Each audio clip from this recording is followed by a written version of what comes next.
Hello and welcome to the old Fliers. Imagine you are the pilot and mistakenly land at the wrong airport. It does happen despite modern navigation technology.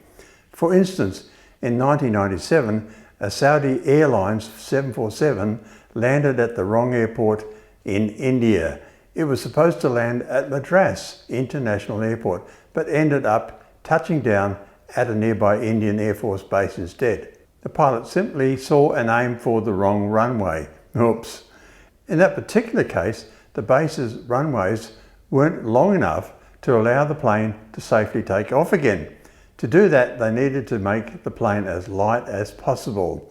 All of the passenger seats were taken off, as well as all of the galleys. Any excess weight was removed from the plane to make it as light as possible. It was given just a few minutes worth of fuel, the absolute minimum necessary to be able to get the plane in the air and make the short flight to the Madras airport, which was its original intended destination and just a short hop away. Big long-haul planes that need longer runways are usually intended for longer flights, and thus a big reason they need such long runways for takeoff is they are loaded up with so much fuel. So perhaps the Saudi 747 wasn't the only case in which a large plane was stripped of as much weight as possible and then given the absolute least amount of fuel possible, just enough to allow it to take off and get itself to the nearest airport with the right runway. Apparently, the same happened with a TWA flight that landed at the wrong airport near Steamboat Springs, Colorado in 2001.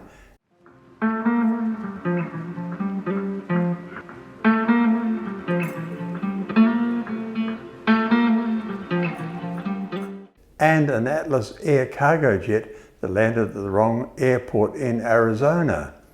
In each case, all excess weight was removed from the plane and it was given just enough fuel to get it to the correct airport. Once there, everything was put back on the plane after being trucked over and it was put back in service. In each of these situations, pilots accidentally landing at the wrong airport, mistaking them for the nearby airport they were supposed to land at.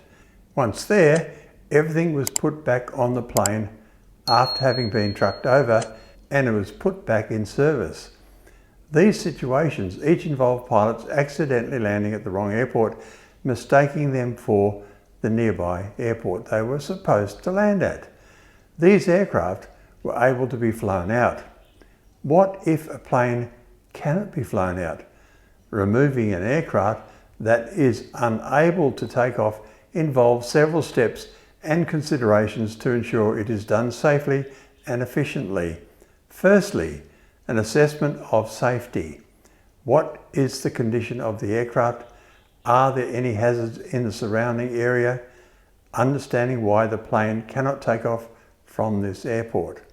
Then comes coordination of actions, notifying the appropriate aviation authorities and airport management. This may include air traffic control and airport operations, engaging recovery services. Specialised aircraft recovery services may be called in. These teams have the expertise and equipment needed for the task. Preparing to remove the aircraft includes clearing the area of personnel and other vehicles, gathering equipment. Depending on the situation, equipment such as tow trucks, cranes or dollies may be needed to remove the aircraft. If necessary, the aircraft may need to be defueled to reduce weight and minimise fire hazards. If the aircraft can be towed, heavy-duty tow trucks or specialised aircraft tugs are used to move it to a safe location, such as a maintenance hangar or designated storage area.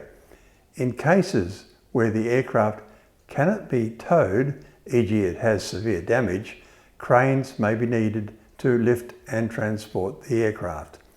Alternatively, rollers can be placed under the aircraft to facilitate movement.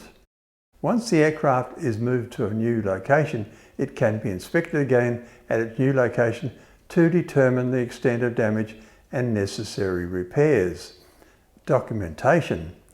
All actions taken during the removal process are documented for safety and regulatory compliance. Finally, comes repair or disposal.